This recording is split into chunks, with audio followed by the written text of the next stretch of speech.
When I was a student at Moscow, I happened to live alongside one of those ladies whose repute is questionable. She was a Pole, and they called her Teresa. She was a tallish, powerfully built brunette, with black, bushy eyebrows, and a large, coarse face, as if carved out by a hatchet. The bestial gleam of her dark eyes, her thick bass voice, her cabman-like gait, and her immense muscular vigour, worthy of a fishwife, inspired me with horror. I lived on the top flight, and her garret was opposite to mine. I never left my door open when I knew her to be at home, but this, after all, was a very rare occurrence. Sometimes I chanced to meet her on the staircase or in the yard, and she would smile upon me with a smile which seemed to me to be sly and cynical. Occasionally I saw her drunk, with bleary eyes, tousled hair, and a particularly hideous grin. On such occasions she would speak to me. "How do you do, Mr. Student?" and her stupid laugh would still further intensify my loathing of her. I should have liked to have changed my quarters in order to have avoided such encounters and greetings, but my little chamber was a nice one, and there was such a wide view from the window, and it was always so quiet in the street below, so I endured. And one morning I was sprawling on my couch, trying to find some sort of excuse for not attending my class, when the door opened, and the bass voice of Teresa the loathsome resounded from my threshold. "Good health to you, Mr. Student." "What do you want?" I said. I saw that her face was confused and supplicatory. It was a very unusual sort of face for her. "Sir, I want to beg a favour of you. Will you grant it me?" I lay there silent, and thought to myself, "Gracious! Courage, my boy." "I want to send a letter home, that's what it is," she said. Her voice was beseeching, soft, timid. "Deuce take you!" I thought. But up I jumped, sat down at my table, took a sheet of paper, and said, "Come here, sit down and dictate." She came, sat down very gingerly on a chair, and looked at me with a guilty look. "Well, to whom do you want to write?" "To Boleslav Kashput, at the town of Swiptiana, on the Warsaw Road." "Well, fire away." "My dear Boles, my darling, my faithful lover, may the Mother of God protect thee. Thou heart of gold, why hast thou not written for such a long time to thy sorrowing little dove Teresa?" I very nearly burst out laughing. A sorrowing little dove, more than 5 feet high, with fists a stone and more in weight, and as black a face as if the little dove had lived all its life in a chimney, and had never once washed itself. Restraining myself somehow, I asked, "Who is this Bolest?" "Boles, Mr. Student," she said, as if offended with me for blundering over the name. "He is Boles, my young man." "Young man?" "Why are you so surprised, sir? Cannot I, a girl, have a young man?" She A girl? Well. Oh, why not? I said. All things are possible. And has he been your young man long? 6 years. Oh, I thought. Well, let us write your letter. And I tell you plainly that I would willingly have changed places with this Bolus, if his fair correspondent had been not Teresa, but something less than she. I thank you most heartily, sir, for your kind services, said Teresa to me with a curtsy. Perhaps I can show you some service, eh? No, I most humbly thank you all the same. Perhaps, sir, your shirts or your trousers may want a little mending? I felt that this mastodon in petticoats had made me grow quite red with shame, and I told her pretty sharply that I had no need whatever of her services. She departed. A week or two passed away. It was evening. I was sitting at my window whistling, and thinking of some expedient for enabling me to get away from myself. I was bored. The weather was dirty. I didn't want to go out, and out of sheer ennui I began a course of self-analysis and reflection. This also was dull enough work, but I didn't care about doing anything else. Then the door opened. Heaven be praised! Someone came in. "Oh, Mr. Student, you have no pressing business, I hope?" It was Teresa. Humph! No. What is it? "I was going to ask you, sir, to write me another letter." "Very well. To Bolus, eh?" "No. This time it is from him."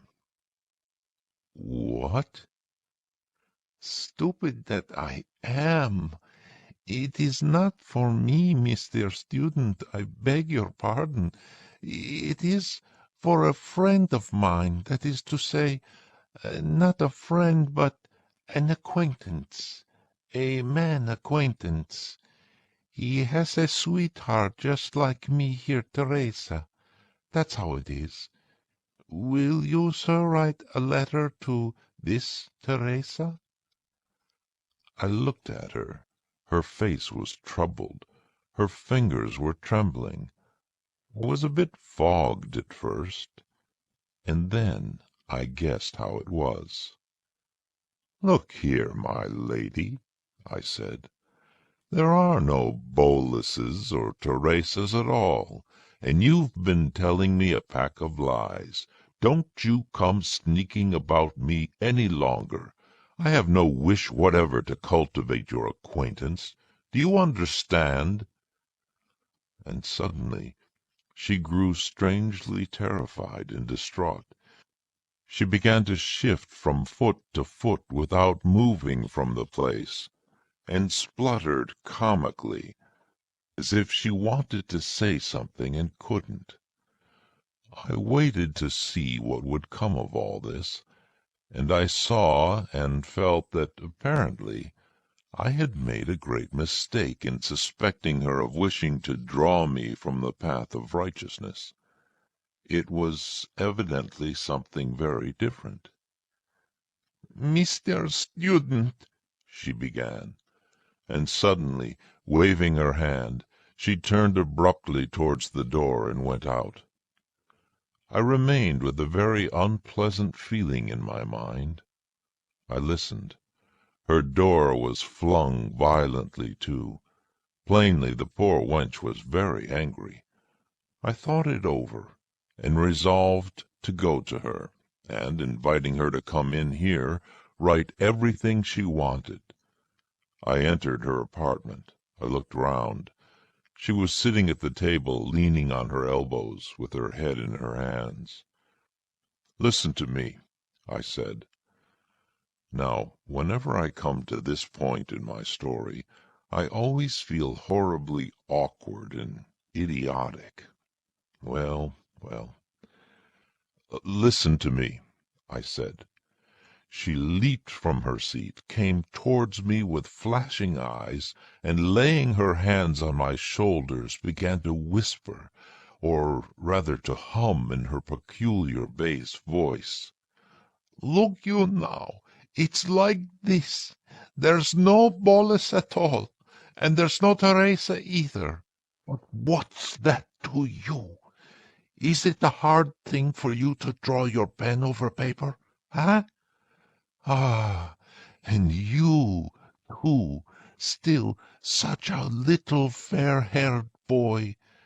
There's nobody at all, neither Bolus nor Teresa, only me.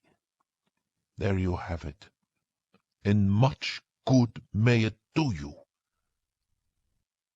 "Pardon me," said I, altogether flabbergasted by such a reception.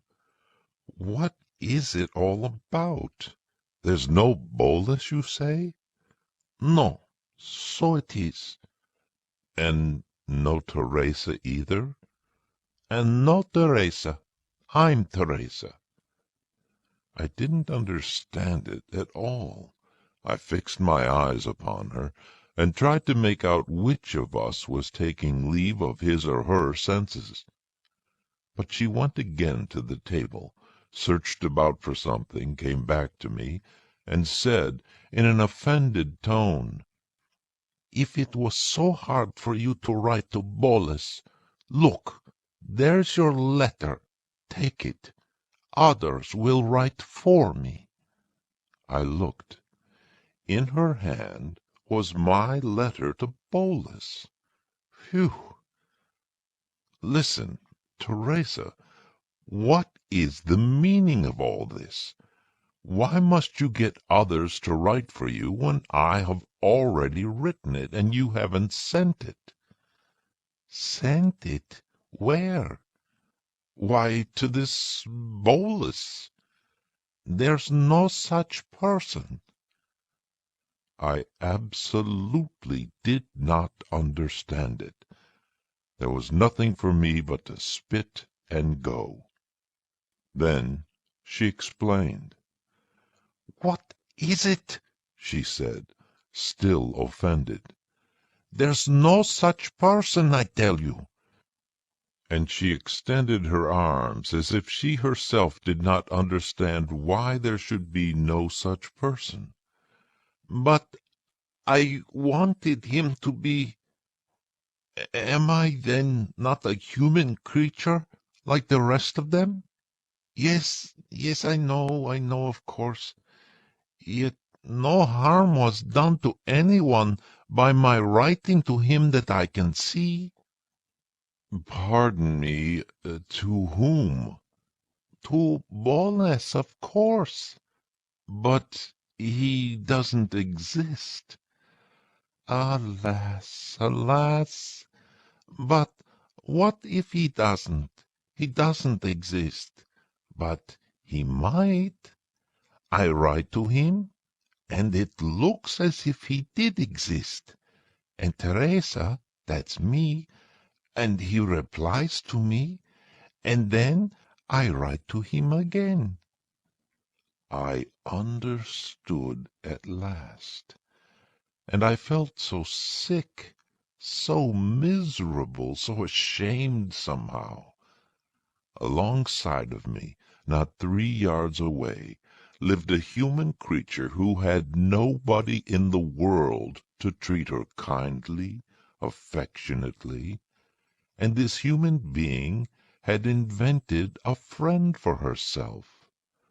"Look now, you wrote me a letter to Boles, and I gave it to someone else to read it to me.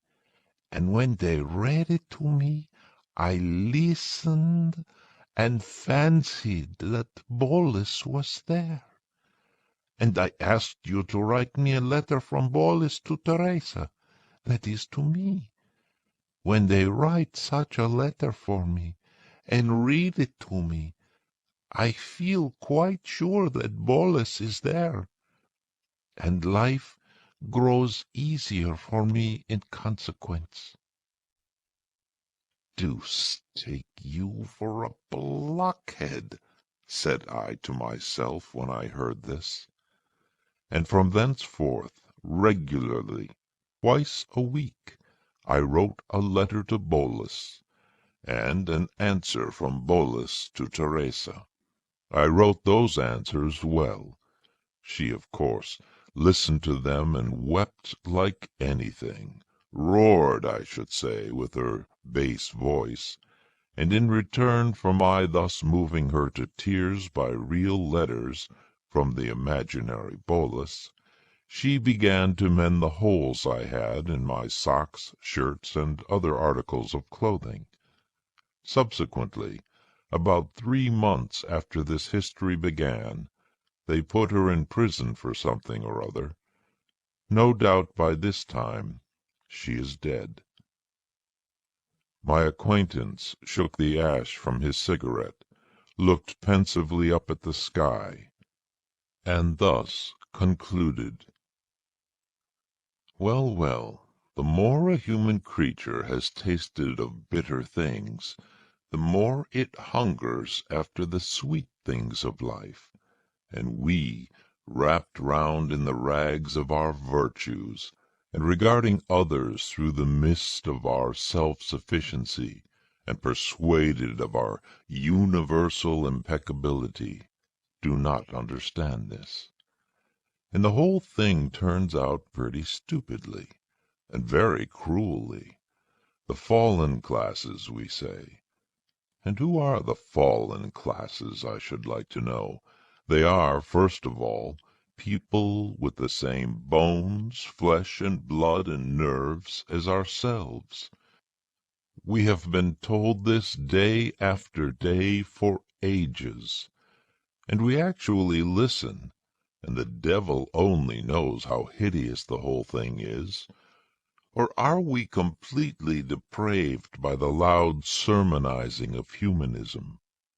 In reality, we also are fallen folks, and so far as I can see, very deeply fallen into the abyss of self-sufficiency and the conviction of our own superiority. But enough of this. It is all as old as the hills, so old that it is a shame to speak of it. Very old indeed. Yes, that's what it is. Thank you for watching. Please like, share, subscribe for more videos. Press the bell icon and select all to get notifications.